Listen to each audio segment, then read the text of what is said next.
be doing remote. But that's the only one I've heard from. That's it. That's, well, do we physically take roll or do we just count the people in the room? People take roll. Okay. Liz, Here. Wayne, Present. Susan, No, you don't, I'm not present. Mike, Yes. Here. Carol, Here, Lisa, Lisa Hotley here. Lisa Hotley here, Sharon Mitchell, Here. Cookie here, Dan Rosenthal here. Please call Eunice, Lily and Eunice, Lillian Eunice, but in case she's on. Remotely. no. Oh, Davis, okay. Lisa Knoll said she wouldn't be here. And Wilma. And Wilma is not here. Do we have a motion to approve the meetings, the meeting minutes from March 7th? So moved. Is there a second? Second. All in favor? Aye. All opposed? Passes. Old business, we elected Wilma as the first vice president at last month's meeting, and we elected me as chair. But we did not elect the second vice chair, and since then I've spoken with Lisa Hotley, and she's graciously agreed to put her name on the ballot for this role. And so I'd like to make a motion to have a vote. Can I make a motion? I guess I'd like someone to make a motion to have a vote for the second vice I chair. make a motion. There's a second. Second. All in favor? I, All in favor of having Lisa Hotley as the second vice chair? Lisa. Yeah, Lisa Hotley. Oh, yeah, right. All in favor? All opposed? Passes unanimously. I'm going to start with the Missouri Master Plan on Aging. Lisa Knoll said she couldn't be here, but she gave us a lot of notes, and I can defer this until the discussion down about aging ahead. Does anyone else have any comments on the Master Plan on Aging before we move on? Is this a time when I should talk about that, the MDT, or should I wait and do that later? You can wait. Anything specific to Master Plan on Aging? Okay, next item, St. Louis County Department of Public Health. CHIP data update, Lisa Hotley. Yesterday I attended the showcase. CHIP there was a press conference in which Dr. Page and Mayor Tesora Jones both attended, and it was to roll out the CHIP plan, and then there were booths on the 5 focus areas, and so there was an opportunity to walk around and discuss the 5 focus areas. So I went in specifically looking for where older adults intersect with the program. The 5 areas are violence prevention, maternity and infant mortality, health and economic mobility, chronic disease, and mental health. So my questions were, I basically asked, what initiatives or programs or action items were focused on older adults. And the short answer is none.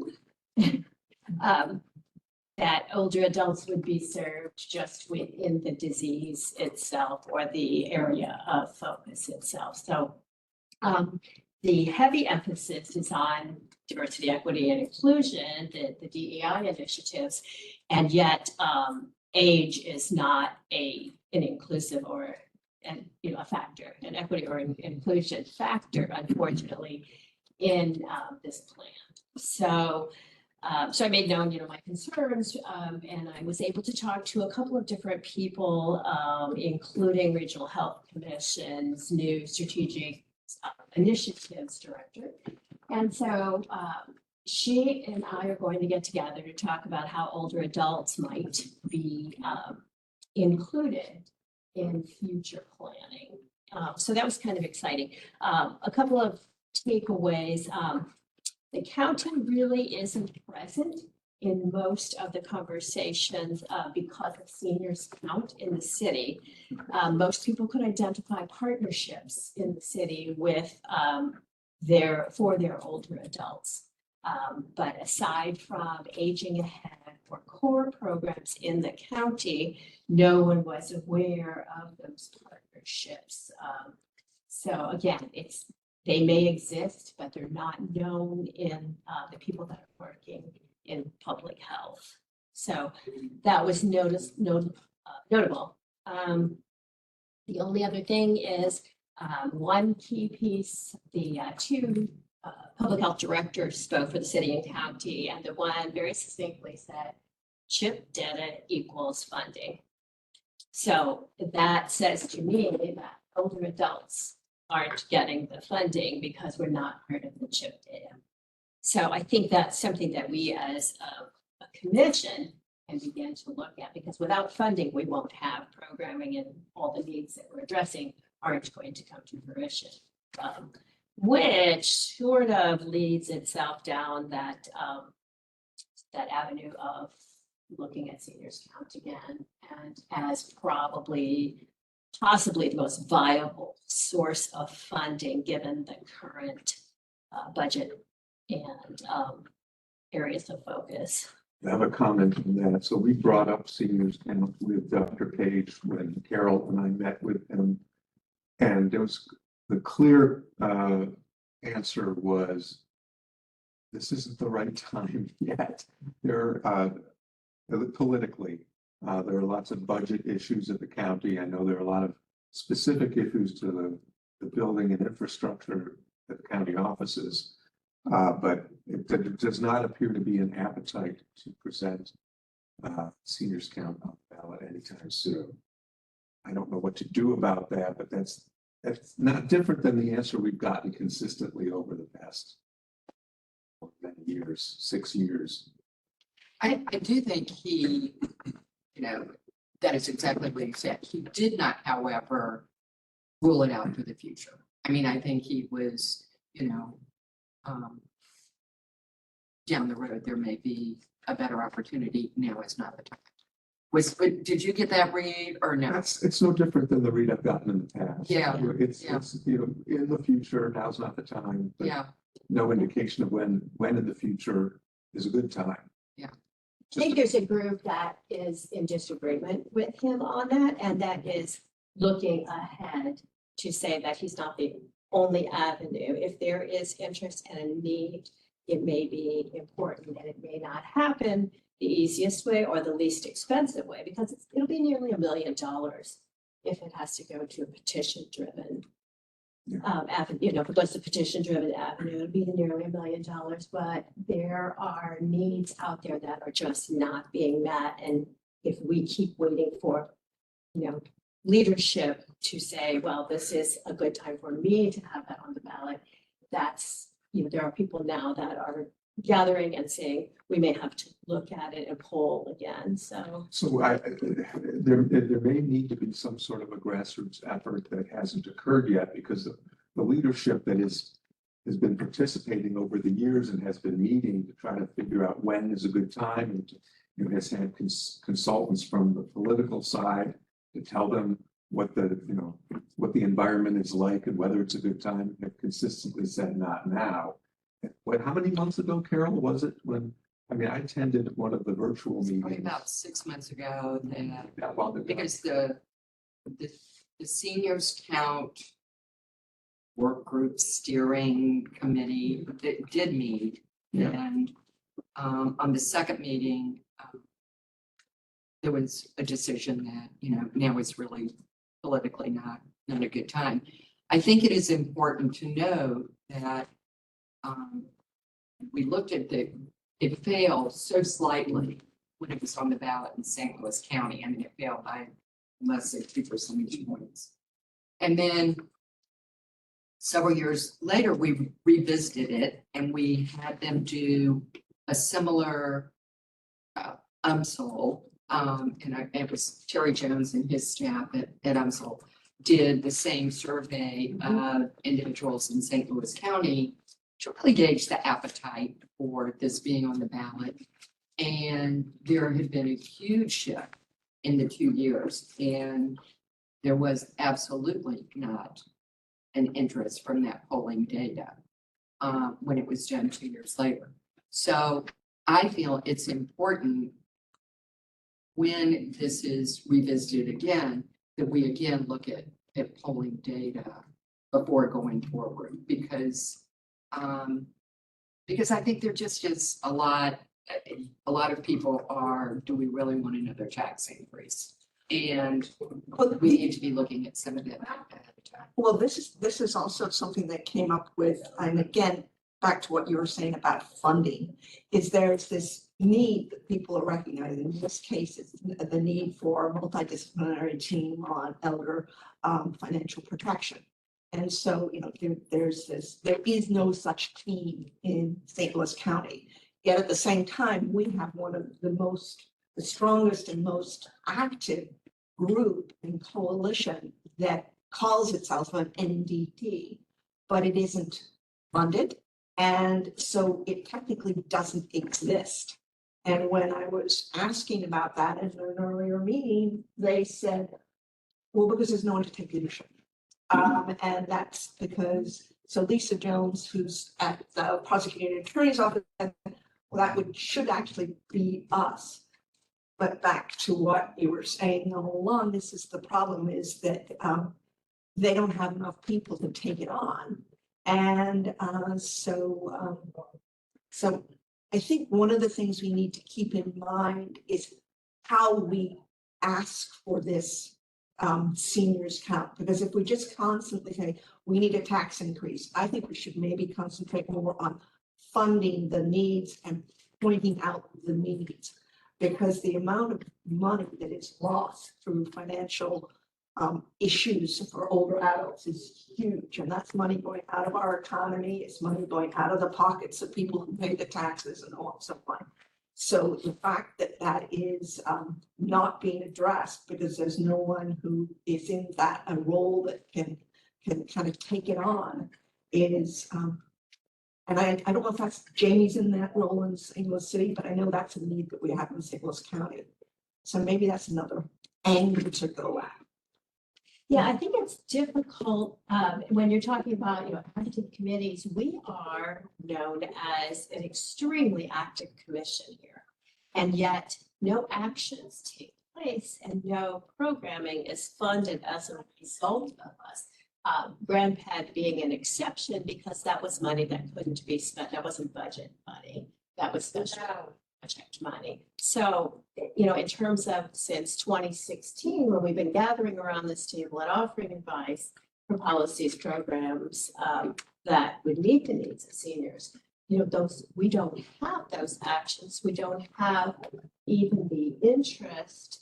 Once we lost the age-friendly momentum where departments had action plans specific to older adults. So I think, we as a county, Jamie and I have met a couple of times to kind of walk through how we could address things from the county.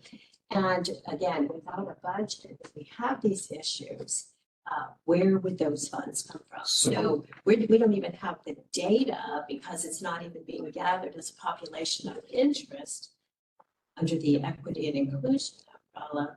So it's kind of hard to go in and say, we need X amount of money. I think we have to develop a strategy for asking for specific program funding. And we have started doing that already. Carol and I met with Dr. Page and made a pitch for funding a study in the county for home repairs. And we got a very positive response for that. And so we're going to continue to press that issue. And if there are other issues like the MDT issue, or funding a position at the prosecutor's office so that elder financial abuse could be dealt with, then that's something that we need to pitch. And we have rare opportunities to interact with leadership in the county. And we just, I think, have to be strategic about when we decide we're going to interact.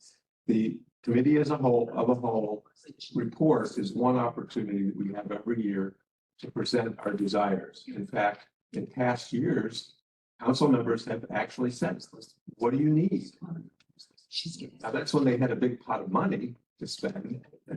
And we did make a pitch then and we were successful. I don't know that there's a pot of money like that coming in the future, but at least if we make a short list, if we ask for the world, we'll probably get nothing. But if we have very specific needs to fund very specific things, I think we have a shot at getting some things done. And speaking of which, that GrandPAT program, since Lisa's not here, though she may have talked about it, since that is now being followed by the Washington University, and they've got this grant and everything, that's gonna maybe give us a lot of that data. Yes. Because that we can then talk about how we were successful when we were funded in getting a specific program that provided that information. I'm gonna there's some updates on that from Lisa, I'll get to. Can I just say one thing? Yes. So I drool with envy regularly over what the senior funding can do in St. Louis City. And I think Jamie's done a great job with it, and I think we're benefiting from it. But having said that, I think you also always have to look at the angle of people right now are struggling with their real estate taxes. And so I know it's just a little bit added, but every little bit that gets added is a bigger financial burden on them. And a lot of those folks would not directly benefit from the seniors fund, because they're not in that. It's not just the lowest low income now that's struggling with real estate taxes.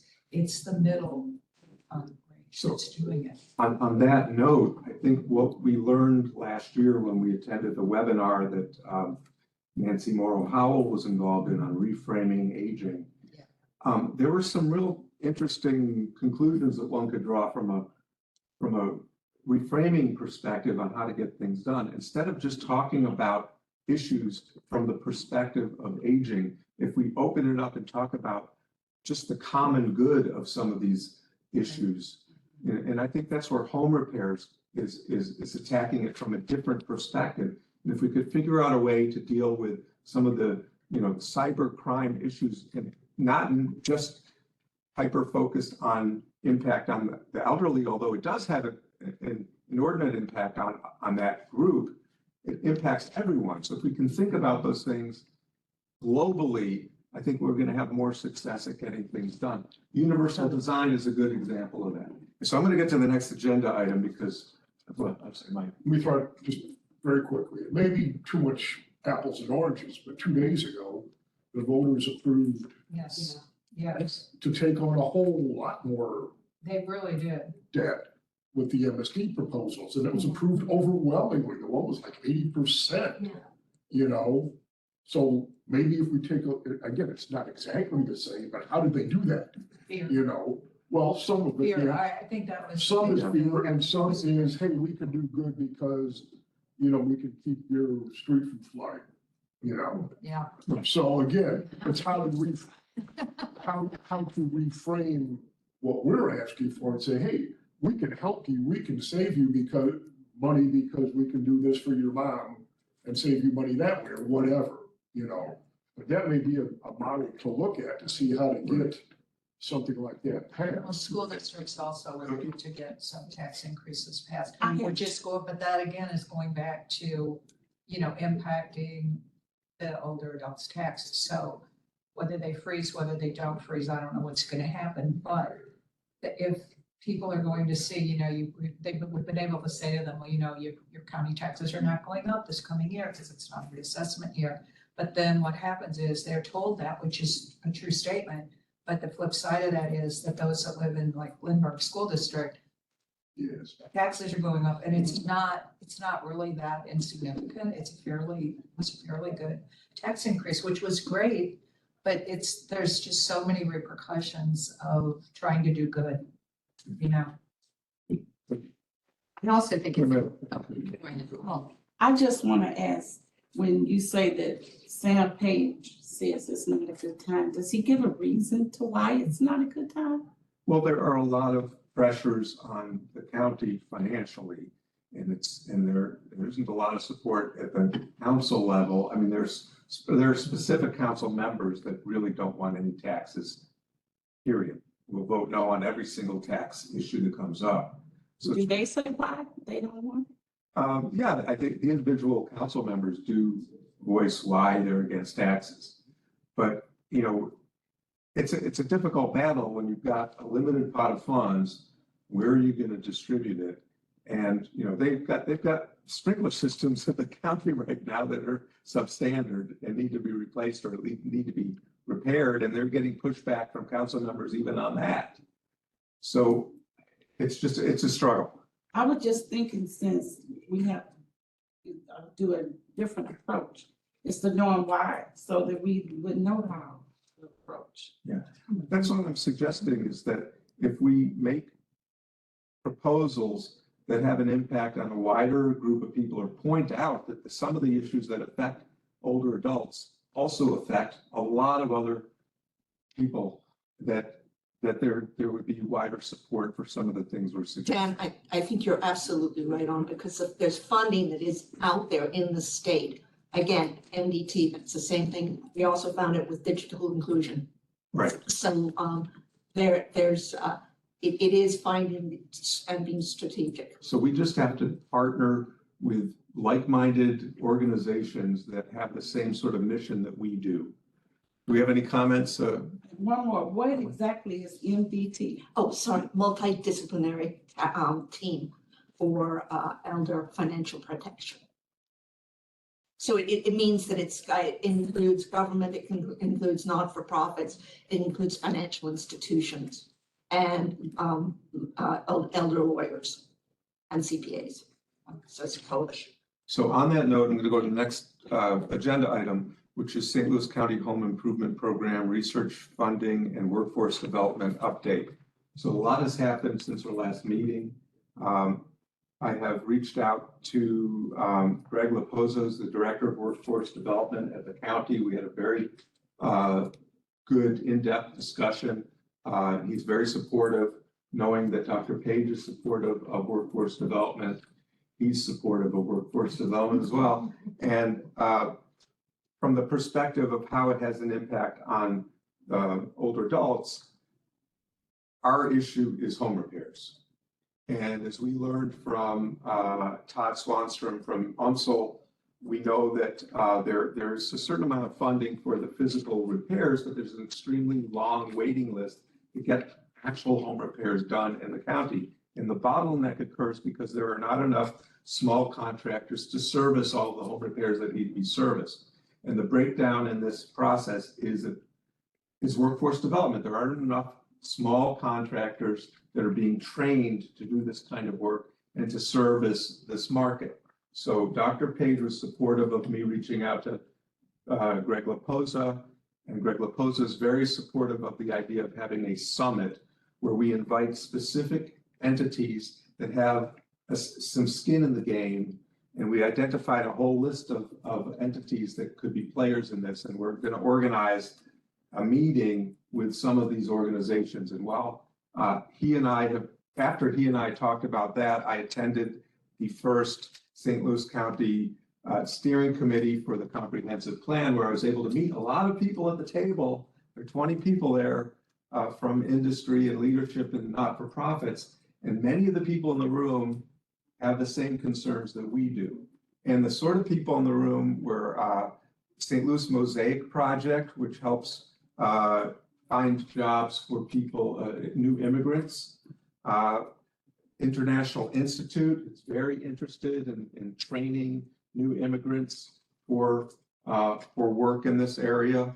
I spoke to Jessie Klosterman, who's the program director for Rebuilding Together St. Louis, and she's extremely interested in trying to figure out how to train more people. She concurs that her biggest problem in servicing home repair requests is not finding contractors. So she's very, very interested in participating. So Suzanne Sierra from the Mosaic Project wants to attend. Carlos Suarez from the International Institute wants to attend. Jessie Klosterman from Rebuilding Together St. Louis wants to attend. I spoke to a member of the ULI who encouraged me to talk to the people at the Urban Land Institute Home Repair Network, and that is Erin Williams. Kelly Annis is the staff lead for the ULI. I reached out to her this week. And there's another, Todd Swanstrom's organization at UMSL would need to have a seat at the table. There's an organization called Construction Forum. I left a message for the executive director, Thomas Finan. That's an organization that's specific mission is training people in the construction industries. There's probably should be a representative from St. Louis Realtors Association. Susan Orton, if you know anyone that we should be talking to at that organization. And then I know that Bob Clark has an organization called CCDI that does training in the city and in the county. So in addition to those organizations, we need to reach out to the community colleges, high schools, Rankin and trade organizations to see if we can get some training done for this. So this is kind of a megalomaniacal task, but it seems like there's enough interest to have a summit, and I think maybe we can get some suggestions that we can focus on getting support from the county on. Dan, Yes, this is really exciting. Are you taking the lead on pulling this together? I have been or- making all the calls. I've been acting as matchmaker on this. So You're we'll, really good at that. so we'll see if we can get a summit, and I'll report again next month on this. That sounds great. Very exciting. That's great. And, and I think we mentioned last month that Dr. Page was supportive of funding an UMSL study to do the same thing that was done in the city, which was to identify, the scope of the need for housing repairs in the county, age of homes, the, average cost of repairs, et cetera. Would it be a benefit to have Lisa Knoll, or is that, because Lisa, and I think that, this is one of those positive products of our meetings, is, with some of their new funding that they're, stream of funding that is now going to the area agencies on aging, they've dedicated some of that funding for home repair. And that's because we identified it as this, unmet need that needs to be addressed. It's a So, really good point. She, if someone from her organization. someone, yeah, because, I think sometimes aging ahead, I mean, they do a lot in our community and people do not recognize at all what they do. And they have access to federal funding rather than A county. lot of federal Yes. funding Which should. and state And state funding. funding. Yeah. And state. funding. State funding. So that's a really good point. And she mentions that in her summary of her report, which I'll get to. Okay. That's a really good point. Yes. Do you also think that there would be any community block grant funding available?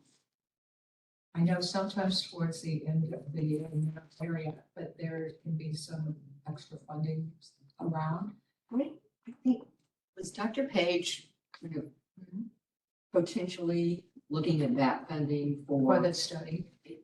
Because they do I have a don't community know. Did you block. say that? But, I don't know I think he said he thought that funding would be available. Yeah, that's a Yeah. good, so how do we tap I into? mean, I can give you the contact. Amy Ellis is the program director, manager for the community development. And she's kind of overall that because they actually do some funding for housing. And they have a home improvement program, which older adults do benefit from. I don't know, some of you will remember a long time ago, we had folks come from there and talk about it. And it's a forgivable loan program, the way it's set up, but it works really well for them. But it's completely driven by community block grants. And so that's, it's funding is not always available, but those that get it, it can benefit pretty greatly from it. So What is the best, what do we specifically need to advocate for to? I would say funding for the housing study. So that piece, I think. that we might can- fit underneath their umbrella pretty well. Do you think we could get any sort of workforce development funding through this program? No, I don't know that much about, because their funding is all Department of Labor funding. So I'm not sure if that would come under their criteria for those funds or not. Do you know what the budget is currently for home repairs in the county? No, that, I was just actually talking to their manager yesterday. And he was saying that they're still waiting on 2023 funding to come through. So their funding is very strange and they're doing some, because it's always like they're always backlogged. The feds never send the money in a timely manner. So, but he was saying he's concerned that some of, instead of the waiting list going from like a year, it could go to like 4 years, because the way it's being done now is the municipalities are going to get a 3-year lump sum. So instead of like, say, getting 20,000 a year, they would be getting like 60,000 in a lump sum. And he said he's concerned that a lot of municipalities may pull out because those funds are not designated for home improvements. They can be used for whatever. Yeah. And so he's, going forward, he's not sure what that 2023 funding is gonna yield, nor when they're ever gonna get it. They're still finishing up 2022 funding. So, I think that there are, bunch of organizations that are not for profits that are doing this kind of work, but they're at pretty small scale. So Yeah. Rebuilding Together St. Louis, I think it services about 100 homes per year. Yeah. They could service 5 times that. One of the biggest problems is the workforce. Right. But, A map of everybody who's already engaged and the scope of what they're doing? I think that's a good idea to put a map together. Right now, I'm just collecting names. Okay, so like, because all of these sound like such wonderful pieces Yes. that are just either not well known or not utilized. And then Lisa got a big chunk of money for home improvement from the federal that just came through. There's state money that I think they have flexibility in where they want to spend the money. How can we get these guys all? And so, but she Aligned. sees this as one of the number one unmet needs, so that's where they're going to be spending some of that money. So evidence-based study would be key Yes. before we even leapfrog into funding the home repairs. Just Exactly. finding out what that need is, and we've got real numbers to work with. Right. We need the study. Do we need to loop back with Dr. Page just to nudge a bit? I need to have another conversation with Greg Laposa, and I think we need to work out a specific plan before we talk to Dr. Page again. Good idea. Here's the summit that we'd like to have. Here are the individuals we'd like to be present, and this is what we'd like to accomplish. You'll be impressed. And can we move forward with the funding for the study? Well, we In can in keep the, inching, I mean, I don't know how, we made the request. I don't know how much of a pest I need to be on that. It seems like tell me if I'm wrong here, and I'm kind of brainstorming a little bit. If we can present a more well thought out plan, wouldn't we be more successful in getting funding than if we just say, where's the money? I don't know. We can keep begging for the money, but I think we have to work. Well, I on think this. what you can do is you can say, this was done in the St. Louis City. It was very successful and identified who was there and all the things, and this is missing from St. Louis He County. knows that. We gave him a copy of the report from the city. Well, I think we just need to tell them again when, Yeah. just say, Now, a follow-up from Jamie, maybe to find out what the results have been since the study was performed What would be helpful. And I think maybe getting somebody from the city to participate even in the summit, from a lessons learned perspective. Because we don't have to reinvent the wheel. It's already been done in more than St. Louis City. Yes. All over the country, there are programs, so finding the need, identifying the need, and then putting together the players and then funding the need. Right. Is pretty standard for that model. But I wouldn't delay too much on nudging Dr. Page again, because that's the fundamental first. I mean, really, that has to be, to Lisa's point, we need the data to, really substantiate. and you combine that source of data with what Lisa's gonna get, not only from her organization, but also from the specific computer and digital studies that are going on, is showing that there is a lot going on here to satisfy that need for data. Yes. I would suggest that we include the Urban League in that summit too. Mhm. Yeah. They've got a lot of things going on. Excellent idea. separate list here.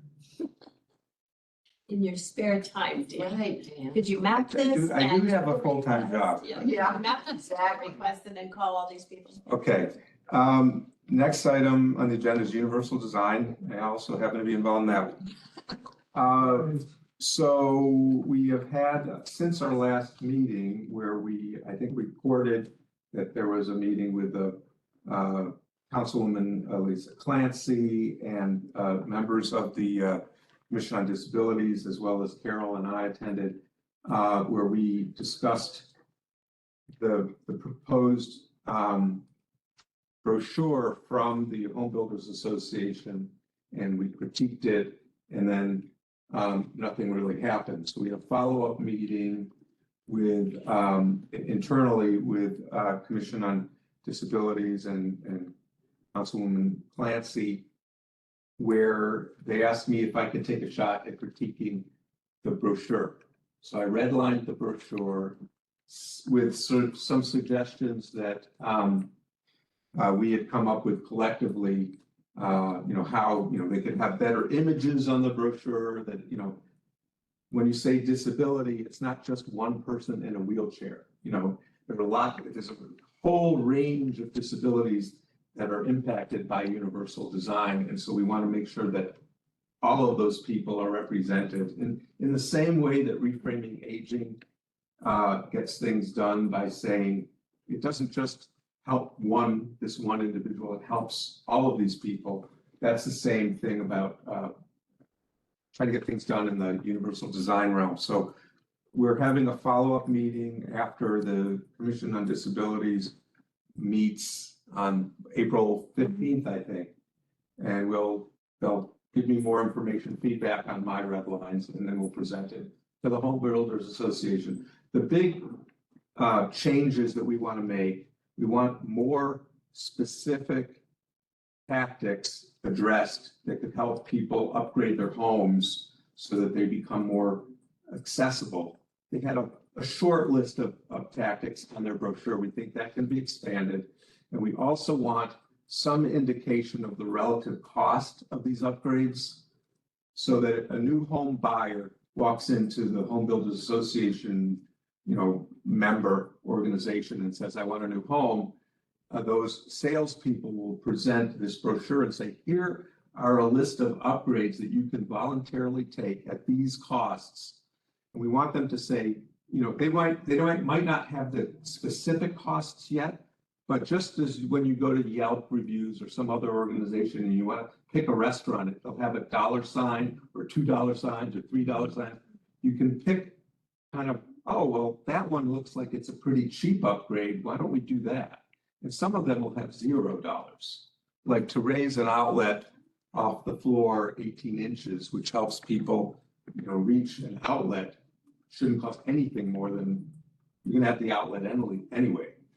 So the other piece of this was, we're going to get a lot of pushback from the Home Builders Association because we're asking them to do more work in trying to identify relative costs for all these things. How much more does it cost to have lever handles than regular knob handles? How much does it cost to have wider hallways? How much does it cost to have a 0 elevation change entry from your sidewalk to your front door? Some of the items are really costly, like putting a master bedroom or some bedroom on the first floor. Those are very long list of $ signs on that one. But the other component is that we want some measurement component from the home builders. We want them to agree that not only will they present this brochure, but they have some way of recording results so that they can then report back to the county and say, a lot of people seem to like these upgrades, or not very many people are willing to spend the money on this, or we've got X number of people that are participating, so that we can develop some evidence to, for future public policy.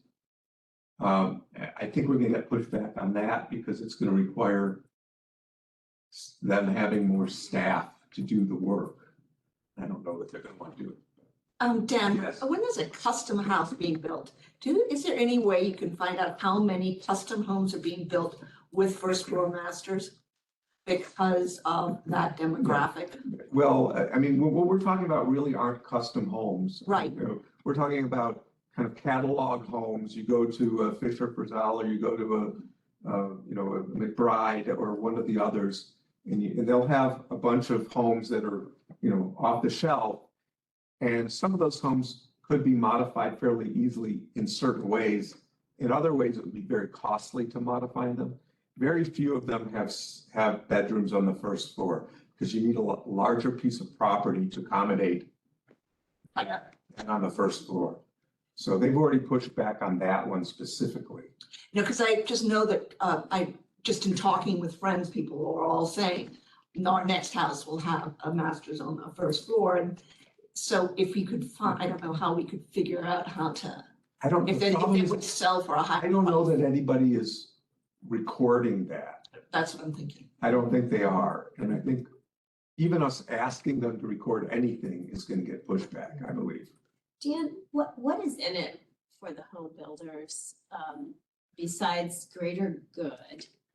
What's in it for them to do anything here besides greater good? Well, we've been trying to make the argument that if they educated their first-time home buyers in that if your home is more accessible to all, it opens up the market when you're ready to resell your home. And so it has an impact on that property's value. It's a bit removed from when the actual home builder is building the home, so they don't really seem to care about that. And they're pushing back on even believing that that's true. So it would be helpful from maybe a realtors association standpoint to actually back this up. It's my belief intuitively that if your home can attract more people, you're more likely to get a buyer and you're more likely to get a higher number. But very little data out there to support that right now. So I think it's also, I mean, this all started with the potential of a mandate saying home builders will do these things. And the Home Builders Association, of course, had great pushback with a mandate that a new building had a percentage of new construction had to include all of these. So they came back and said, can we go with an educational campaign? So that they know that there's kind of this, I mean, they feel I think the political pressure from the Commission on Disability that, you know, it's time to take some action. And so they came back with, you know, how about this as a compromise approach that we start looking at this by educating the consumer. Yes. Dan, is Well, I that, think that's true. And as there are more municipalities around the country that are implementing an ordinance requiring some form of accessibility in single-family homes, the Home Builders Association is getting a little frightened by that. And so we're in a unique moment where there appears to be some leverage in the county to get something done that has a little bit more teeth to it. The initial counter offer from the Home Builders Association was this, as Carol mentioned, this educational component. Here's a brochure. We're going to require our salespeople to give this brochure to all new home buyers. But the Commission on Disability said, well, that's really not good enough. You know, here are if you want to do a brochure, here are the other things we'd like to see happen. And by the way, we're still working on this ordinance that requires all new homes in the unincorporated St. Louis County to have these 11 items in them. So there's a little bit of carrot and stick going on right now, which I think is helpful for the discussion. So what we're really trying to do is get, you know, what we would like to see in this brochure and how we would like to see this brochure and this whole process administered, and get some agreement from the Home Builders Association on it. And the most helpful thing we can do is to give the people on their side of the table the ability to tell their members that this is what they wanted us to do, and this is what we were able to negotiate. We'd like them to look good in the eyes of their members. So we avoided an ordinance by doing Exactly. this. Exactly. So that ordinance is still out there. Okay, So so that may be their incentive. that's their incentives to avoid a mandate. Okay. But I'm not going back, but as you were talking about adding Urban League and, yes, there is a lady that I met at, some of the vendor where I go out and help them with events. And, her name is Mary. She has this, I don't know if it's under St. Louis County, I believe it is, but it's called Healthy Homes. And they do, or she does a lot of, repairs and mainly for seniors. In fact, when she sent me the information, I spreaded it throughout some of the people that I knew. And I know at least 4 of the people, because I don't go back and ask them, well, did they do this? But they called, and one lady said that she got $6,000 worth of work done. This one lady had cancer and had no way of doing anything to her property. And she had some leak or something that had been there for years, and they did it. could you do me a favor and find out who, or send me some information on Healthy Homes and I'll put them on the list. I have an actual. Would it be okay if I have her to directly talk to you or? Yeah, give her my phone number. Okay, because I, you know, whether say she said, I might not get it right. Yeah, that's fine. Appreciate that. And then there's another one, Lutheran Family Service. Yeah. Okay. And St. Andrews, Yeah, Sunday. St. Andrews. Shepherd Center, I mean, there are lots of local places that do that. That's what I'm saying, if we map them, but most of those are Yeah. pretty geographically. I think they all have a desire to see more done. I don't know how much help they can be on the workforce development side. And that's where I really want to focus. So I think they may have funding, but they're probably going to tell me the same story that Jesse Klosterman told me, which is we get calls that we can't service because there aren't enough people. What about the unions? Unions used to have programs. Apparently, they haven't been supported recently. Anecdotally, I'm hearing that some of the programs weren't getting a lot of, participation from people trainees. It's a hard job. So people would come in, it's a requirement that you show up on time, that you do this and that you do this. And so there was a lot of attrition from some of these programs. I don't think the Carpenters Union is doing that training anymore, but I'm going to call. What about the plumbers and the electricians? All of the trade unions. One of the concerns is that the sort of contractors that do home repairs are generally non-union. So I don't know what the incentive is for the unions to help with this program. What they'd really like to see is an increased membership in their unions.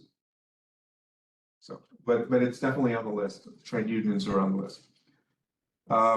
Next item is St. Louis Elder Financial Protection Coalition. We'll turn it over to you. Yes, Liz? so, well, there was a big meeting and I didn't bring out the form, but the Missouri Coalition on Aging has this effort statewide to create these MDTs, these multidisciplinary task forces. And so Lisa and I were both part of that meeting and kind of Lisa Jones as well was there. She was with the St. Louis Prosecuting Attorney's Office. Carol, I think you were there too. And basically we have the format, we have the people, we have the players, but we don't have the team. And so I'm not sure whether it's just going to be a matter of formalizing that team and starting to have meetings and having prosecutors attorney take on that and just sort of have them agree to take it on, or whether the county, the state people are going to help. But I think that should be able to happen, and kind of connected to that is the whole issue of digital equity, and that is again The money is there in the state for the digital equity piece, and the players are there. You have Verizon and AT&T who have special programs for older adults to get them connected to broadband. The issue in a lot of cases is how the devices are not good for, so we know the answer there with GrandPads. But whether GrandPads are going to be able to be expanded to those groups, I don't know. There's besides the AT&T and Verizon, there's also this group called PCs for People. And they go into companies, law firms, doctor's offices, and those offices have to upgrade their computer systems every couple of years. So they go in, they take all the computers and then they redo them and give them out for free. PCs for People has an entire warehouse full of these computers. They don't have enough plate. They don't know who to send them to. So there's a couple of organizations in St. Louis City, and I kind of talked to Lisa about whether their aging head might be able to somehow be able to find homes or connect those two. So those are all moving pieces. Again, back to sort of what we were talking about before, how do we partner with and just connect the dots? And one of the things that the computers, needless to say, will offer is a way for us to get information to those older adults. So and at the same time, the information might open up a portal for abuse and exploitation. So we have to make sure we're careful on that as well. And it looks like both Verizon and AT&T are very aware of that. They're doing it around the country, so it's not just with us. The big thing that I keep, it's a huge question mark, is I go to these meetings, talk to these people, and your doctors, hospitals, insurance companies who all are in a position to benefit hugely from having these individuals connected are just not there. And I don't know how to get that. So that's the big question mark. Yeah, I mean, there are places where the virtual health centers that are cropping up. I know there's one in West County. I don't know a whole lot about it. My old company built those things, but so there is investment in telehealth. That's the thing, is that it just doesn't seem to be, at least I haven't seen in all of these meetings on digital inclusion, the healthcare people aren't there. BJC is not there. When I was down for the Missouri Council on Aging, I met the person who is the lobbyist for BJC and said, "Where are you guys?" And he said, "Oh, well, I'll be in touch." Never heard of them anymore. So I'm in a meeting on that digital inclusion every month. And so I've tried to reach out to Sam, and I have this problem with email. And so I wrote him an email about lighting up buildings for elder financial protection awareness in June, and it got kicked back. So I was the PowerPoint that you sent to me, I was able to forward to Matt in his office, and he said he received it. Okay. So you might try him. Okay. Does this all, I don't know if I'm hearing this right, but does this come down to, again, needing some data to say how many older adults, we've got this warehouse of computers, what's the actual need? Do we have, financial elder abuse, all of these things, do we have data that to go in and say, look, you've got this team together, there are 2,000 people that need to be matched with this, and that would require at least 2 healthcare providers. Do you have those pieces, or do we have those missing data pieces? I don't think it's so as much data that's missing as an organization, a person, someone to connect the pieces. So for instance, PCs for People is up in Chicago, And it actually partnered with the local municipalities to say, we've got the PCs, where can we go? And, so I don't know, Susan, if that's something where I could connect PCs people to you, or whether that would be a way for you to be able to say, hey, they've got the computers, for the people who need them. I think that all of these issues that we're talking about today, we should have the same strategy. And the strategy, I think, tell me if I'm wrong, tell me if I'm off base here, but if we focus on a specific need, we laser focused on one thing or maybe two things that we're asking, because it's very easy for us to ask for the world and get nothing, but it's harder for individuals to say no to us if we have a really well thought out specific ask. So if your specific ask, for instance, is please fund one individual in the county prosecutor's office to deal with this specific thing. That's a very specific ask, and it's supportable. You know, we all know that there's cybercrime out there and not enough is being done about it. Please just fund this one thing. But I suspect that a public servant who is getting a lot of communications from all of us about maybe broader issues, you know, and if we're putting too much on their plate to say, here, figure this out, we'll probably get nothing. But if we figure out something and just say, please help us with this, I think we'll have a higher degree of success. And I mean, we just can't, in any public health program, any health intervention that I've ever been involved with, assessment is the first stage. You have to know why you're asking for something. You have to know that this many cases of elder abuse have been prosecuted, this many things have occurred. We've got to have numbers, because to say these bad things are happening, we know that, but I don't know who funds programs based on anecdotal, you know, can't talk. And so that's like assessment. We could never go in and pitch anybody for funding without an assessment. You would think that there would be data out there on this specific issue. So many. There's pretty good There is good out data. there, There- yeah. Adult Protective Services Yeah. with the Department of Health and Senior Services.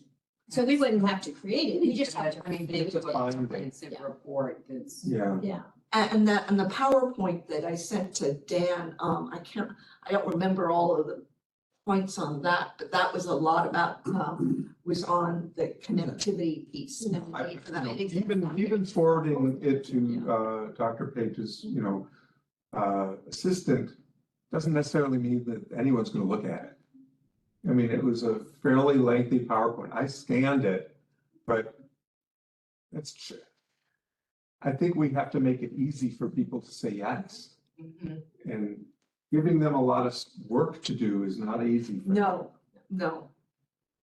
No, and I think finding that partner, because we as an organization, if the library comes in and Yeah. requests something, or Aging Ahead comes in and requests something, that's very different than the Older Adult Commission coming in and saying, you know, we have the need for funding. So, Right. you know, I think when we look at our model of how to take action, we look at finding that data, where's that need, who's the partner that can help us back that, because it may end up being a partnership of some sort, but Right. that to me brings some legitimacy, and then we move from that advisory role and allow someone else to be that action. And so that's kind of a sort I of. mean, we are a very well-funded commission, We so are. we should be able to do a lot more than we're doing. Well, when I turned my car in for the new car, I didn't know if you could without heated seats. You Thank you, ma'am. don't have a clean car yet? Oh. Property tax relief for older adult circuit breaker legislation, Carol? Are there any updates? Legislation is still out there. There was a committee hearing late yesterday. I don't know what the results of the committee hearing were, but there was a House committee on that heard it on property tax for older adults, and you're specifically looking at the bill that passed last year, and do we need to make some modifications on that? So it seems the appropriate vehicle for circuit breaker to be amended onto that piece of legislation. So there were a lot of advocacy calls that went in to members of that particular House committee to say, you know, will you accept this amendment that is being offered by Matheson? And that hearing was yesterday, so I don't know what the upshot of it was, but I will find out. Thank you. I have Anything else, Gwen? It's a shame that they didn't deal with it, with that money, just. Yeah. If I'm not mistaken, it haunts us again and again for a long time. I think they should start over. So I'll keep you posted. You know, the session ends in what, a month? So lots of action will be taking place. We'll continue to support circuit breaker going forward and hope it gets passed at some point. well, it's good that we have a very functional state legislature. It does. What's the So, all right. Lisa Knoll couldn't be with us, so she sent an email summarizing her activities. I'm going to read it. Highlights. 2 key partnerships at the South County Center are now active. St. Louis Health has designated the site as a health hub, meaning individuals from the community can access free medical and adaptive equipment from that location. And then the International Institute will have their first gathering there this month for a group of Ukrainian older adult refugees. A Ukrainian meal will be served. They will also be conducting cultural sensitivity trainings in the coming months for staff, volunteers, and participants.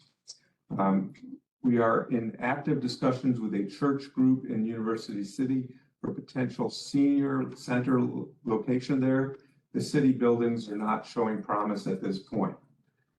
We have gotten word that our GrandPad project with the WashU research team has been funded by NIH for the next 4 years. We will begin meeting this month to begin designing all aspects of the study. In addition, the GrandPad has added some key functionality that will make it much easier for participants to access the many virtual programming offerings that are being developed every month. And then our home care and repair program is going strong. Since September, we've been able to assist 43 households in St. Louis County at an average of almost $2,500 each. There is a $10,000 limit per repair. Anyone interested should call our office for additional information. I asked about the binders that the state folks had on their town hall resource table. Mindy Olstead sent this response. All the information is in the MPA website. They can pull it up themselves and save it, print copies of each. The county data is in the Missouri Aging Profiles dropdown, and the recommendations are under the additional resources dropdown in the web page. And it's basically health.mo.gov/seniors/master planning aging. Anyway, I'll send it to you. But I did go on the website. Sir, can you pull up that slide? I think I have a slide. Excuse me. Wondering if you could pull up a slide. Sure. I think it was the one that showed the, not that one, there's another one. Census, I can't.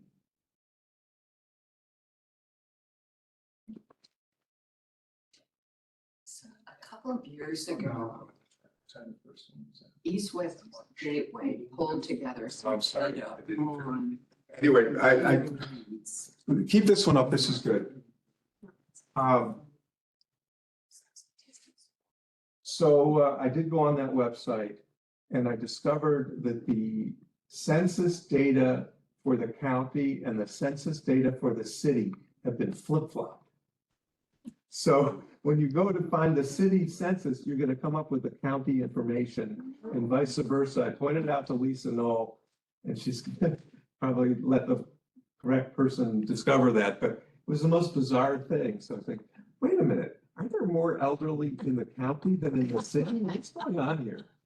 And the life expectancies are different in the county and the city, significantly different. One is around 75 years for, and the other one is over 77 years. And they had the whole thing flip-flop, so it wasn't helpful. What you're seeing on the screen is the goals for the St. Louis County 2050 Comprehensive Plan. So I attended the first steering committee meeting last week. And as I mentioned earlier, there are representatives from business, from not-for-profits, from public organizations. It just seems like a really good group of people. And we'll be dealing with a lot of specific issues related to housing, transportation, equity, a mismatch in skills when it comes to workforce, a wide range, lots of land use issues. It's pretty wide ranging, and they have a national consulting firm, AEC, that is presenting here. And what we did was we broke up into small groups and dealt with specific issues and kind of generated problems related to that issues and potential solutions related to that issues. And then we presented to the whole group after we did our brainstorming. And just by happenstance, I happened to be sitting at the housing table. So I had a lot to say. And I did make sure that everybody heard. And I asked a question during the meeting and said, because they were presenting all this analysis about, the data that they have, and it's basically census data. And I said, well, have you analyzed it from an age cohort perspective? And they said, that's another hour's discussion. And I said, well, I just want to put a plug in there for looking at the, those over 65 as a cohort, and let's make sure that we don't ignore that. So, so this is just the kind of the handout at the committee showing all the different things that we're going to be doing over the next year. And we're part of the steering committee, which is just under leadership engagement. So we're going to provide insight from regional leaders on recommendations and community input. And we're going to continue to have meetings. But it was a very dynamic group of people and dynamic discussion. And I'm excited to be a part of it. Can you send that to us, Dan? Yeah. Can you send it Yeah. to us? I'll do that. Or where can we access it? I don't know that this is readily, I looked on their website and I didn't see this specific thing there, but there is a STLCO 2050 comprehensive plan. If you Google that, you'll come up with what they're publishing. They haven't published this yet. There was an opportunity to complete a little survey or something at one. Yes. This time around or the last? No, in the last month Oh, okay. for this particular. Well, just as the Missouri Master Plan on Aging has had listening sessions and has requested community input, the county's going to do the same thing with this process. The county has to have a new strategic plan. How often? This isn't a strategic plan, this is a comprehensive plan. It's much broader than a strategic plan. And the last one was done in 1980. Oh, okay. So they don't do it very frequently. Wow, okay. Yeah. The strategic has to be done every 5 weeks. Is that right? Because we were going to be a part of that originally, that strategic plan. And then when that Office of Strategic Yes. Planning got dissolved, then we were invited to the table, so. Right. I don't think there's anyone, the individual that's responsible for this commission, I don't think that position exists anymore. No, and that whole team doesn't exist. So update on presentation of the county executive and members of the county council on Can committee. we go back to core? Core, yes, please, I'm sorry. I'm sorry. Okay, so we're finishing up our test program, which is going really well. The online scheduling has just amazed me each day because there's been almost no glitches. What we did discover is we had to go back and start calling people and reminding them of their appointments because even though some of them were getting emails, some of them were not, they were forgetting their appointments. So real quick, we shifted gears and started making reminder calls. And so that's not a big deal. It's much less consuming than scheduling the appointments, but it's gone really well. It does look, and I don't have final numbers. We're in the process of trying to get them now. But it looks like we're going to have done fewer circuit breaker returns this year than we've done before, and not for lack of appointments. I think what's happened is over the last couple of years, especially 2 years ago, Social Security took a pretty good bump up, which was great, except those people that were eligible for the circuit breaker then are no longer eligible for it now when their taxes are even higher. So that's sort of, I don't have data to prove that that's what's causing this, but I think that's one of the things that has happened. And we have had, it's a large number, we have had a fairly good number of people who come in who have gotten previous years and they are no longer eligible. So that's sort of what we're basing our assumptions on here. So I think the guidelines haven't changed since I think 2002. I mean, it's been. it's been that long. Since how long? I think it's 2008. It's been quite a long time. Right. Considering, the cost of. Situations in the world have changed since then, and I think that's something that would be helpful if it would be looked at. How do we go about it or do? Well, We're supporting that legislation. Right. And what she's saying is true because I did VITA this year, and we had quite a few people that came in, and that's the main reason was to get the Circuit breaker, yeah. and the majority of them did not qualify because of that increase. I think it was 8%. In fact, I had them tell me stories that not only did that, some of them got kicked out of Yes. food stamps, Yes. housing.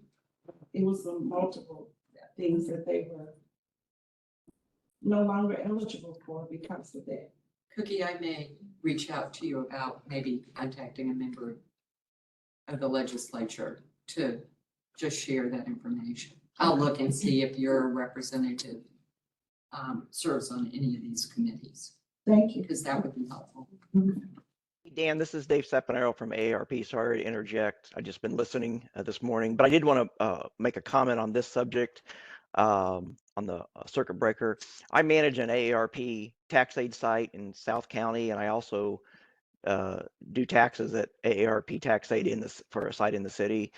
And just want to add my 2 cents on this, that we have seen a lot of people who previously were eligible for the property tax credit are no longer getting it, or they're getting, $100, $200 less than they have before. And they're gonna, if the formulas don't change, they're gonna probably get zero next year.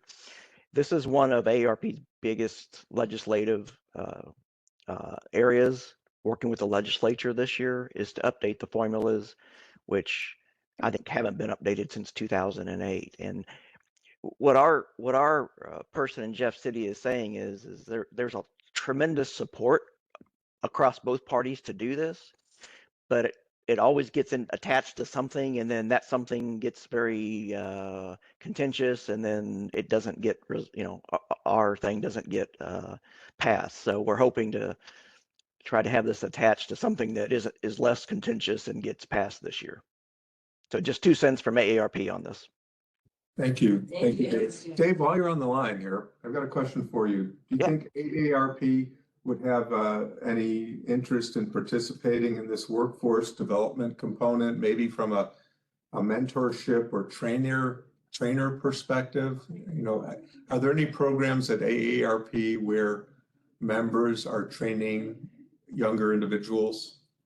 We do have I know we don't do that at the state level because we only have, 5 or 6 staff, and they have to prioritize what they're working on. I do know AARP National does have some workforce development resources. I won't call it a program because we don't like go out in the community, but we do have resources available for people to, do kind of online study and get some information. But I'm happy to talk to you about that and see what we have and how it might fit with what you're doing. I will say, and I think I told you guys this before, but just about everything you guys are working on, if I think about this at the strategy level, Dan, that you were talking about, we have very complementary strategies, either at the national or local level. Our biggest problem locally is that, again, it's a very small team and they can only focus on so many things. And so, they're laser focused on 5 or 6 things.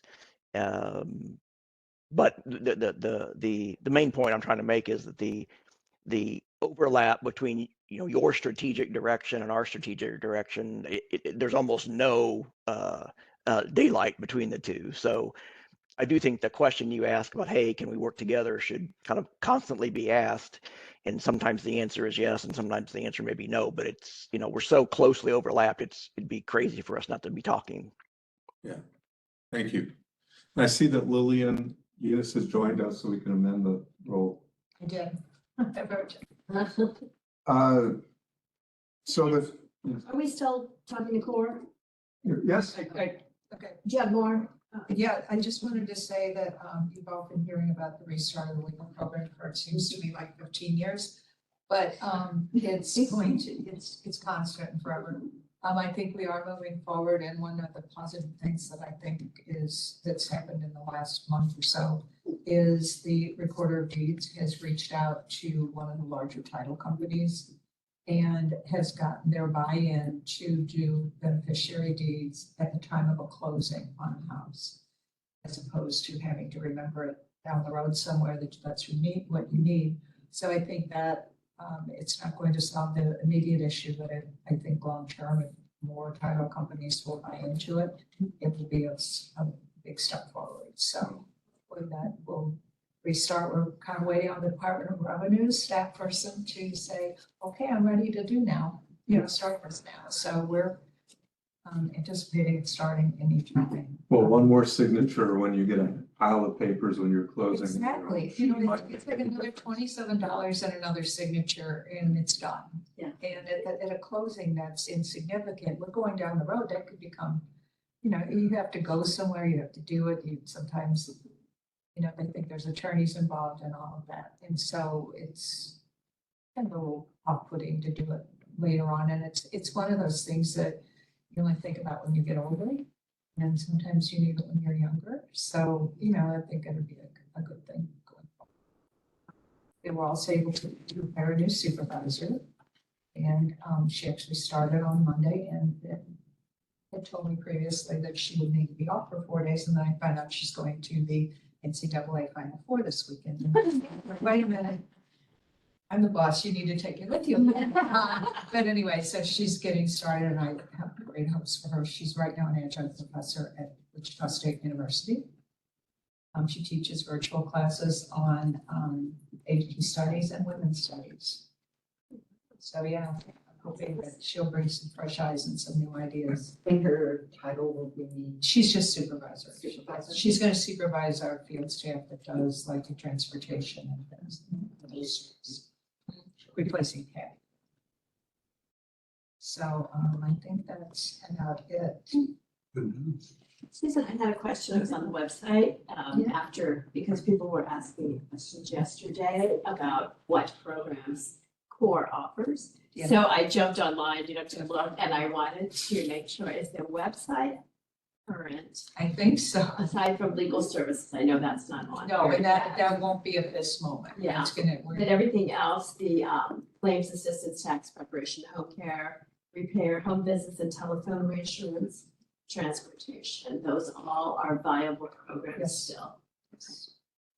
Had to use it as a cheat sheet yesterday, and I said, I'm sorry to say that I can't roll those off of my tongue, quite so quickly. well, I want to say one other thing. So the interesting thing is the tax freeze is it's so confusing to people. And I understand it's confusing to me also, but they think it's going to stop them from paying taxes Uh-huh. altogether. And it's, You wish. they're not happy when you say, well, that's not the way it's written at this moment, you know, could change, I guess, I don't know, but it's gonna be a really big blow to a lot of people. I didn't anticipate that.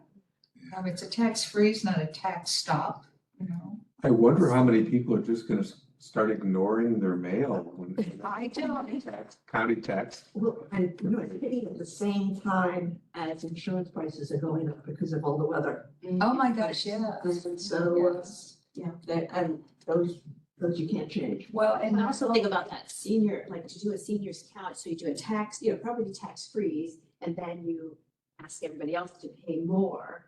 Is Exactly. such a, it's such a disconnect. Yeah. And, and speaking of, just anecdotally, what might not sit And I think something else that's kind of interesting is, so the city's implemented their tax freeze program as they're moving forward with it, and they're taking applications and all of that. And that's great, except did you notice that they only froze the part that goes to the city, which is 20%. St. Louis counties is like 7%. So there's that's kind of interesting too. And I don't know what they're dealing with in the city. I haven't talked to, I've been meaning to call St. Missouri Agency on Aging's director, and I haven't done it yet, but to see what they're doing, if they're having the same kind of confusion. And we've gotten some fairly good feedback from St. Charles County, which is only an online application process.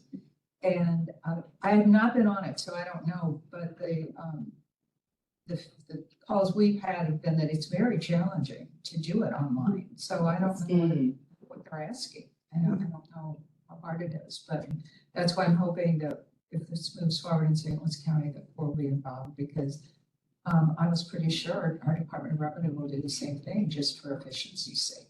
They need to get this thing going. And they don't have the staff to do it either, but you can't leave those people that are the most vulnerable.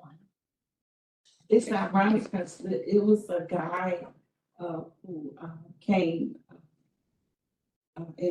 He went out actually to the county to fill out an application.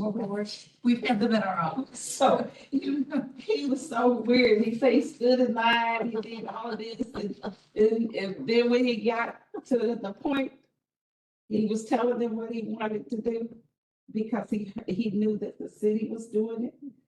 He said, and the lady told him, there is none. There's.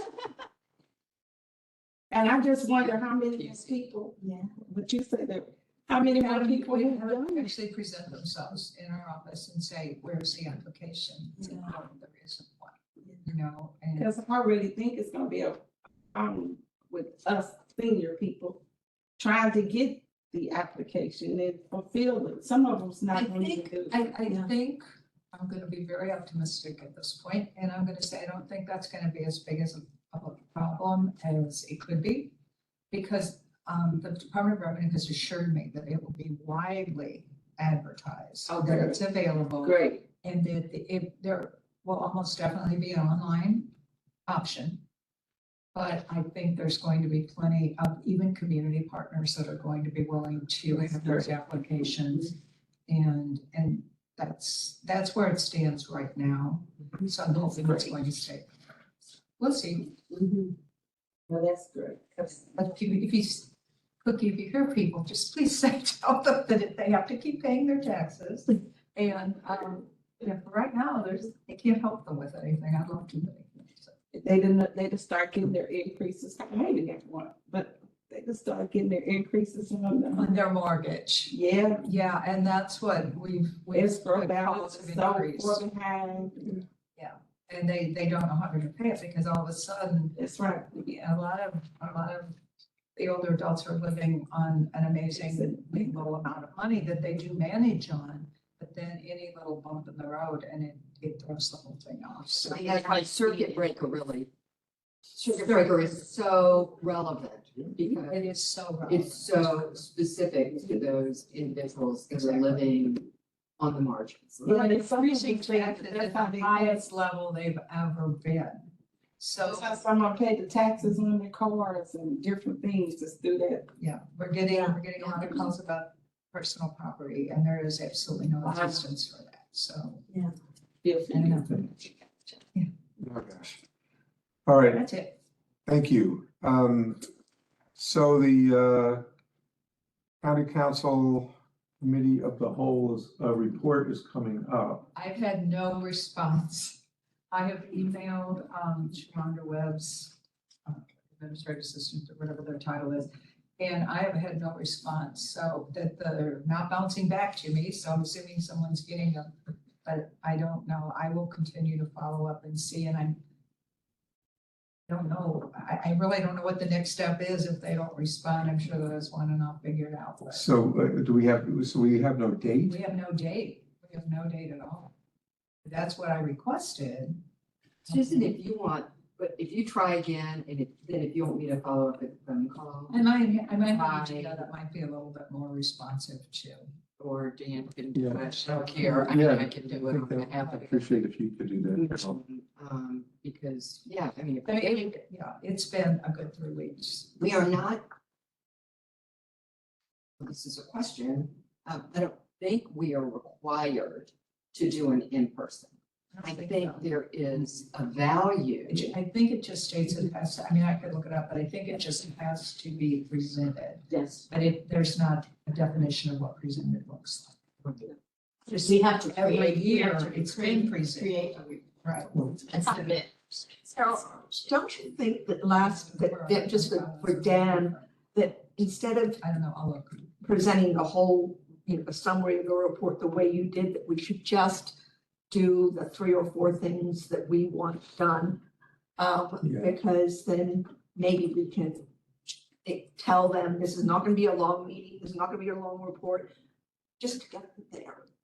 Well, yes, I think so, and Dan will be doing the presentation. Right, and it was an excellent job, the last couple of years, and it wasn't a very long No. presentation.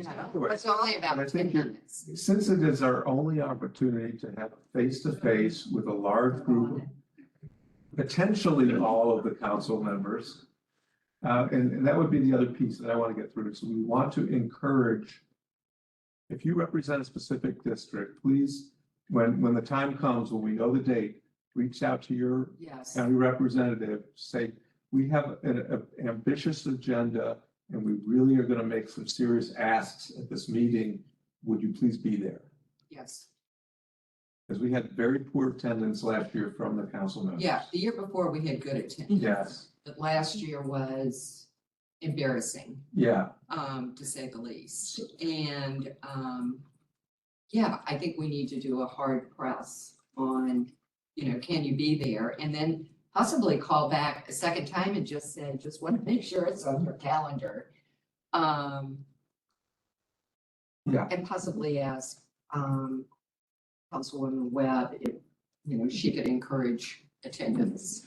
I will say that the issues when, I just sat through my reappointment, and there were 4 council persons there, and their interest, all of them talked specifically about property tax, universal design. They had lots of housing questions. So that may be a point to say that if they want to hear about those things, then, and then, I would say like the grandpad program, like maybe 3 key things that show some success and some needs. We're following what happened here as a success story. right. That seemed to be, I mean, they all asked the same questions. And then also, because there were 4 Committee on Disabilities candidates being interviewed as well during that time. So they spent a lot of time. I think there were 10 people that were being appointed. So I figured this was going to be, hey, yeah, you've been on here, fine. And there were specific questions. All of them asked. So a lot of them centered on housing needs. So I think that might be a point of engagement if they are there. That's good. That's a good idea. I think, to Liz's point as well, that if we focus the report on asks, the body of the report can address the components that we're required to talk about because that's under our purview. But if we have a specific ask, let's use the talking portion to make those asks. Agreed. I think it's very important. And Dan, I just note that I'll call Lisa Jones in the prosecuting attorney's office and see what if she's done anything. Yeah. And, what are her specific needs? Right, that would be great. So if we have, I'm not gonna list all the, neighborhoods and health, et cetera. But if we have a specific ask in each one of those, and we may not in each one of those, but let's make sure that, that specific ask about elder, protection, cyber protection, and that we're asking about universal design, and that we're asking about home repairs and others, that we delineate that. So how do we, I think, Susan, you're gonna send me or would you please send me the last year's report, and I can edit it, start editing it. But what I think I'd like to do is just distribute the sections that each of the people at the table are responsible for, so that they can send me their component. Yes. At And I least have a report started together, updating- even if we don't have a date. Yeah, I have started updating it. Oh, good, So good. there's in bio updates, please, people. Yeah, please send in the updates. Okay, well then that's good. And I've heard from some of you, so thank you. But if you can do that, otherwise we will go with what we had last year. Cookie, we need one for you. I did send one, didn't I? Send it to Susan. I didn't receive it, so if you could try sending it again, that would be Susan, great. I have to figure out how to get an email to you. Okay. Send it to me, I'll send it to you. I'll send it. That is If real. you could read 57 If you've been blacklisted, Mr. Commissioner, to be blacklisted. That's. Take it personally. So in our report, we said, please let Liz's emails go through.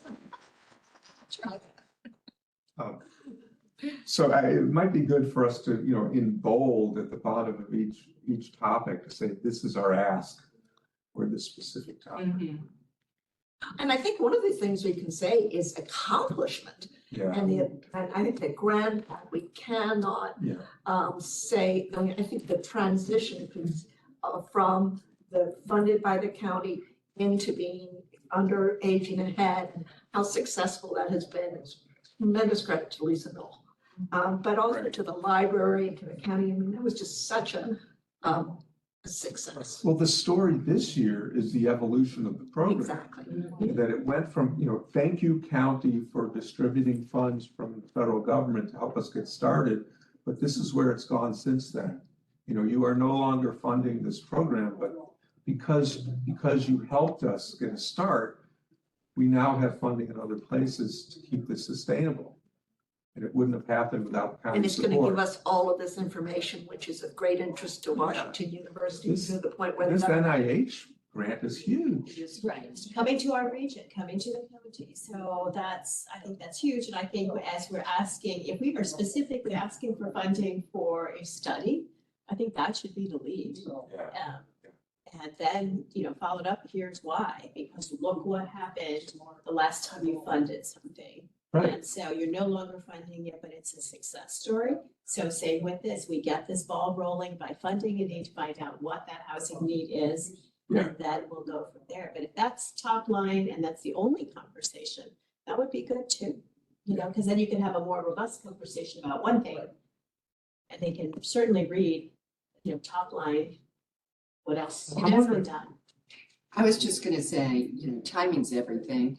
It may be prudent to reach out to Dr. Page and say, we are presenting to the county council, we would love to say that that Dr. funding. Page supports this and has provided funding. What's the status on this? What does NIH mean? I'm sorry. National Institute of Health. Thank you, Cookie, for You know that- doing that. Yeah. We need to be more Yes. conscious. And so, Cookie, just to kind of make sure that you're aware of it, because the reason is that how being connected to broadband and an effective device, how does that improve the overall health of these older individuals? And they're able to see how how many times they're playing games on it, how many times they're reaching out to family and friends, because all that data is captured by the grandparents. I'd like to make a suggestion. Let me know what you think about this. Could everybody at the table send me a short paragraph of an ask?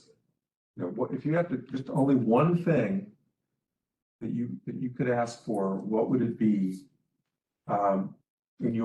Within your purview, it's something that you're, not just about anything, no, but Like a car idea. no, so I mean, I was just thinking, yeah, you want a car. No, Carol, I mean, since you've been dealing with the whole circuit breaker issue, it might be circuit breaker related.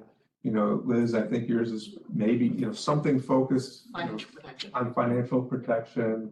Wayne, you know, you've been dealing with the circuit breaker issue as well, but I mean, is there something specific that you would ask that's different?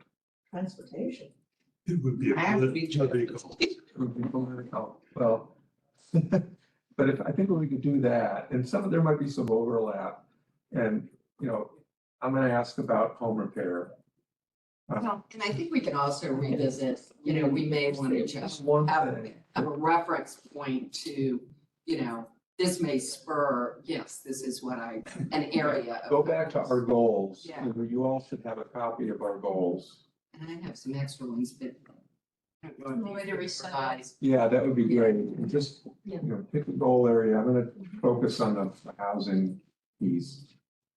But then, you know, we can, and maybe you have more than one, but let's put that on the agenda for next month, that we're gonna discuss the specific asks that are gonna be incorporated in this, both in the report and in the presentation, whenever it is. Isn't it usually in May? Well, it's in May. Well, it's maybe because it's been tied to older Americans. Yeah, so is it Yeah. later May? Or- I hope, because our, It's been more like okay, mid. so we're not gonna have a whole lot of time, but, because our next meeting, I assume, is May the 2nd? And it'll be a virtual meeting? Right, Now, I have to say, thank you to everyone who set this up, because it looks like this time this was worked without a hit. Let's make cities right here. thank you very much for Yeah. the support from the county. Thank you very much Yeah. for helping us make this happen. Well, I would appreciate this every month. Yeah, I would find it very difficult to make this every month. I mean, do you want to meet in person next month? You're the commission, you can call this. What do you think? Is there a motion to, put this for a vote?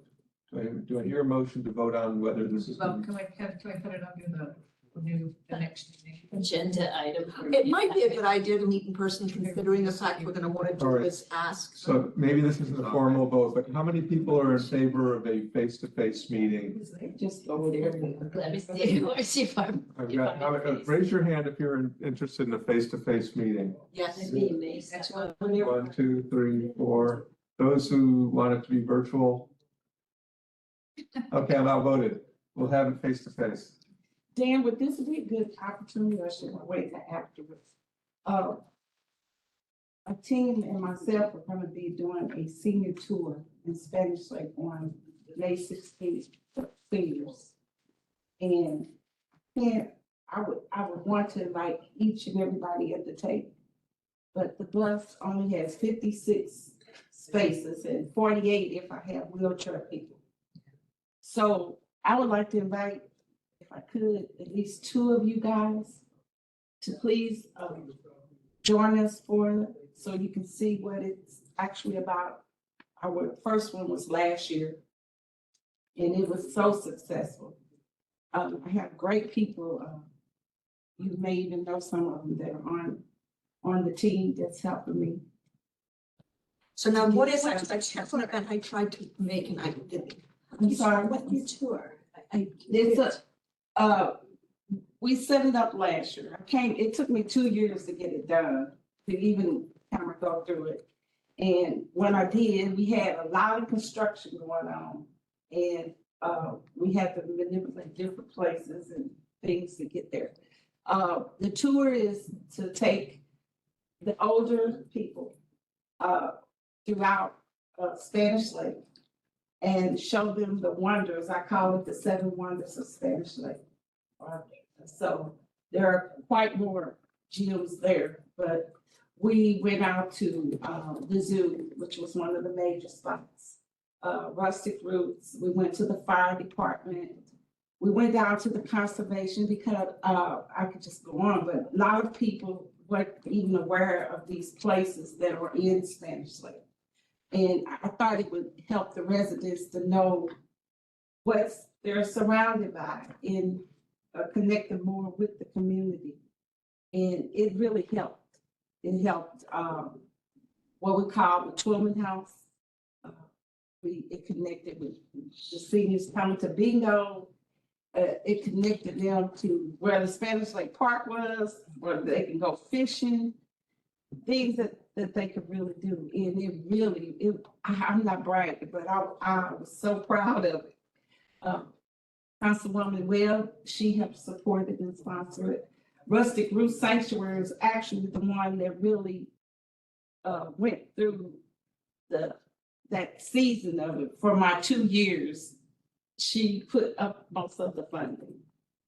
And we took donations and it wound up that she really didn't get very many, but it was free. It was actually, and we got a bus that was ADA accessible so that people wouldn't have to stop at the bathrooms and all of that kind of stuff. We provided luncheons. We talked about what was actually in Spanish Lake, the history of Spanish Lake, and I just, it was just, you'll see. Yeah. This year we have an addition that we couldn't get last year, and that is the Larimore House. And I went and met with the lady so that I could talk to her and see if we could get her on board. She was ecstatic. They are the new management and she was ecstatic. It really brought a lot of things to Spanish Lake. I wish every community could do that, but I don't know what's in all the communities. I barely knew all of these things. So, That's but amazing. I hope, Congratulations. thank you. And so we're doing it again on May 16th. Got a grant from the small business people. They gave us a grant of $2,000. And that pays for the bus. The bus is like $1,800. So we're asking, I had it on there wrong, I had to be corrected. I was telling them they had to pay at least 15, but we made it, we turned it into not paying to donations of a minimum of 15.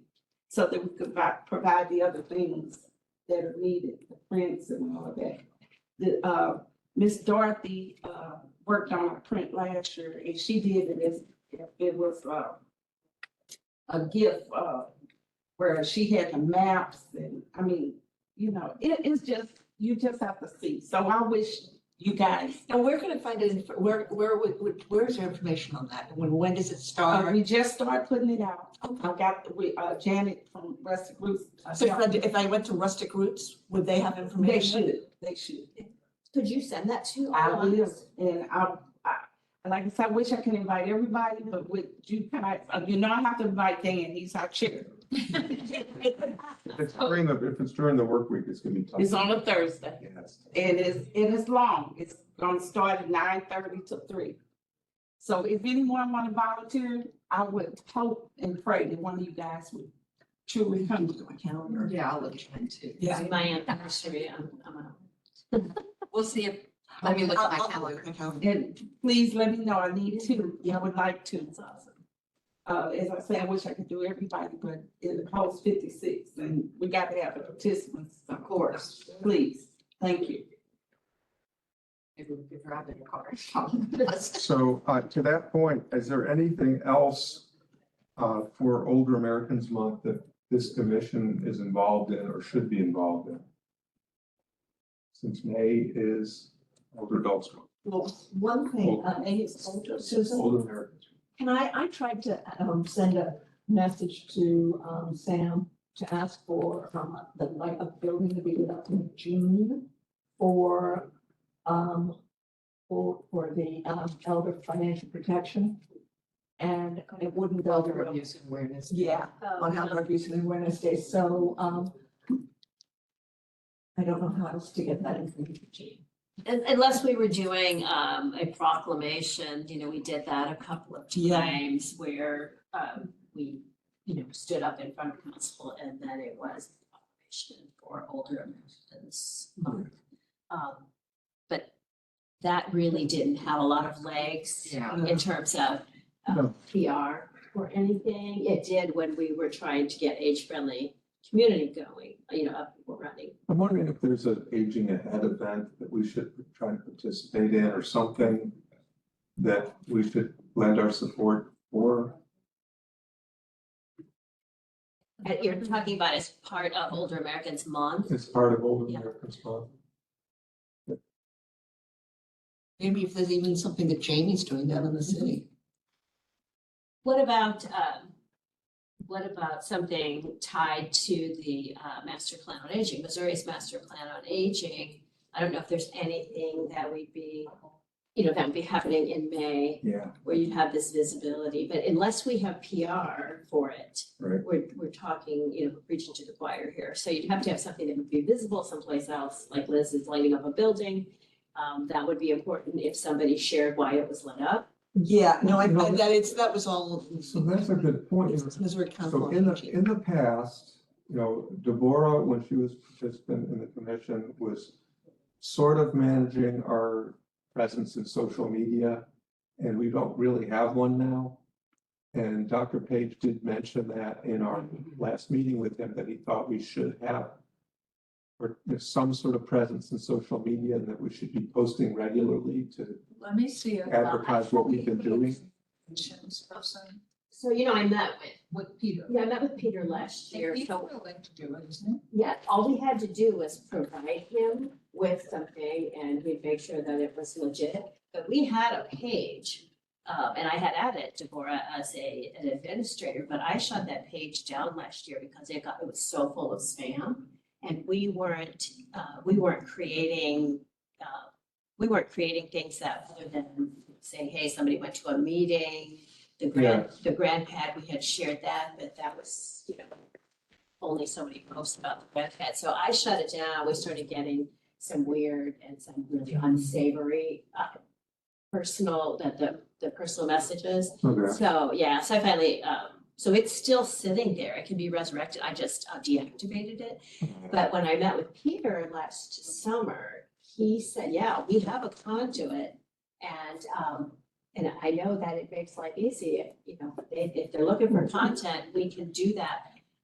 It's about. It's always looking for content. So anyways. let me know. I don't know who Peter is. I mean, I'm happy to put together a thing to just celebrate and send it to. I get a thing I just did last week. Again, mine doesn't go through, is the April 2024 fraud prevention fact. And it's about a scam that's been going around asking people. So, is there a way that all commissioners can have access to posting on the, is this like a Facebook page? Yeah, I didn't do Instagram. We did Facebook because older Americans How are about on. YouTube? Yeah, Didn't do that. Just basically when I was doing my research for a dissertation, I had all the data on what age was using social media. And social media by far was Facebook for older adults. That's what they had become. That's what they were used to. So yes, I could easily make everybody administrator and all you do is go in and put that out there. We had about 200 followers, I think. And so that's one way with the county, we can use the county's page, which has far greater. yeah, that would be helpful. I think if we channel through the county, maybe more Yeah, viable and. Because you don't We are a have, county commission. you don't get any. Well, that is true. Peter will, I mean, he's not gonna censor a lot, but he's gonna make sure that Yeah. it's.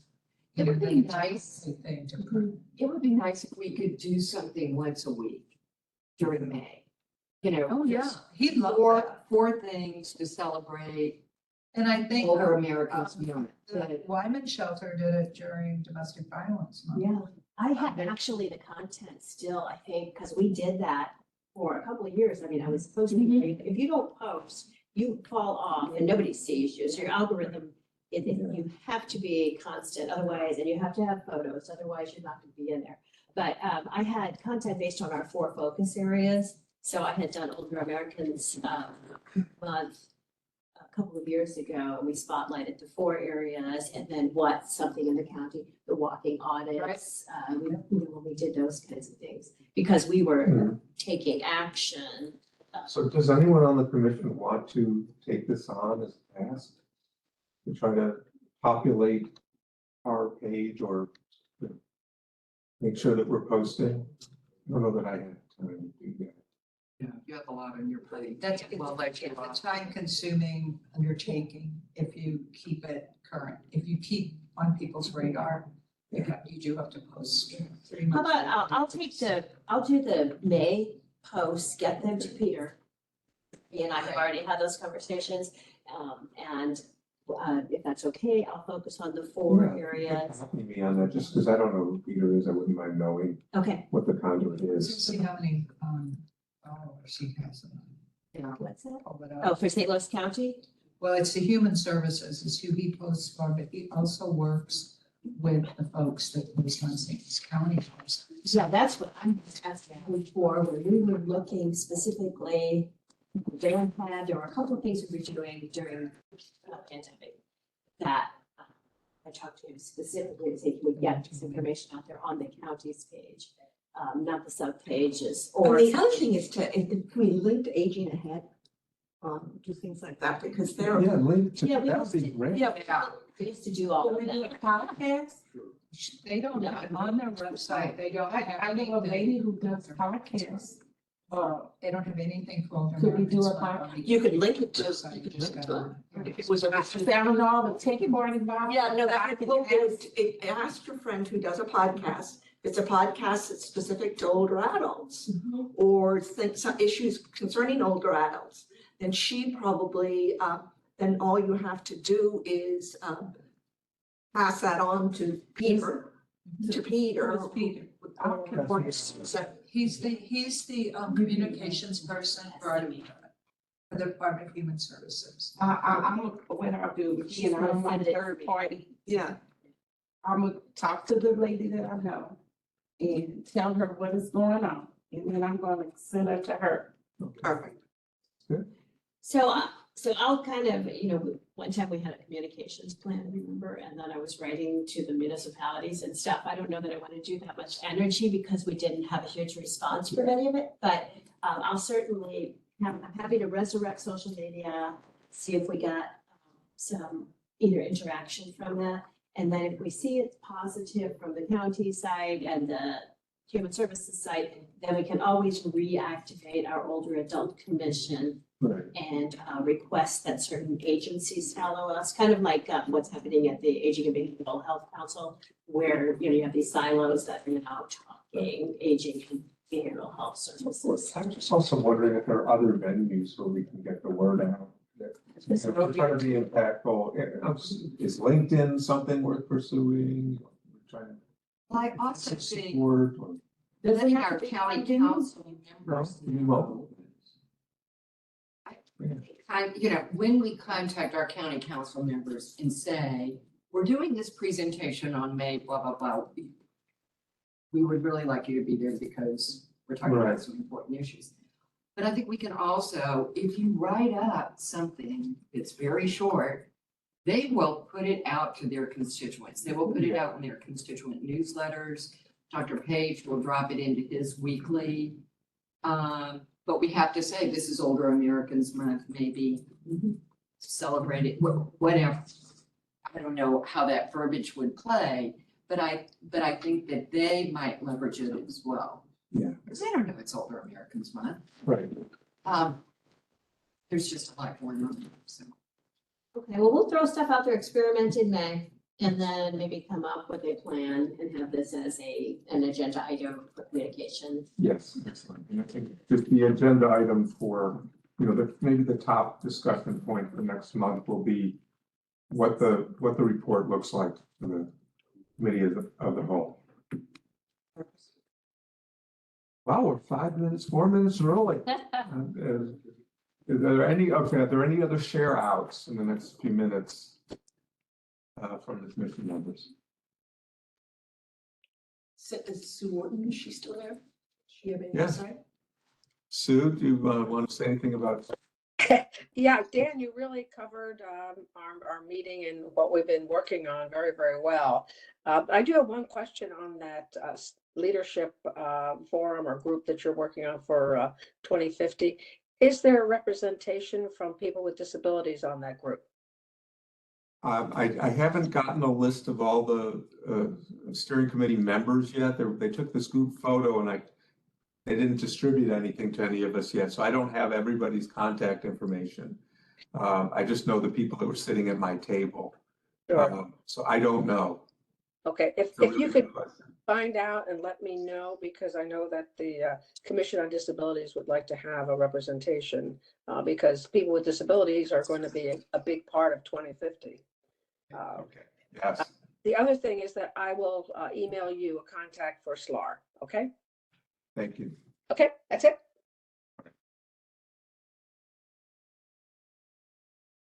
Any other share outs? Great, thank you very much. Great meeting. So Dan, we would vote for adjournment. Did anyone want to make a motion to adjourn? Second. All in favor? Aye. Return. Oh, Cardinal. See where,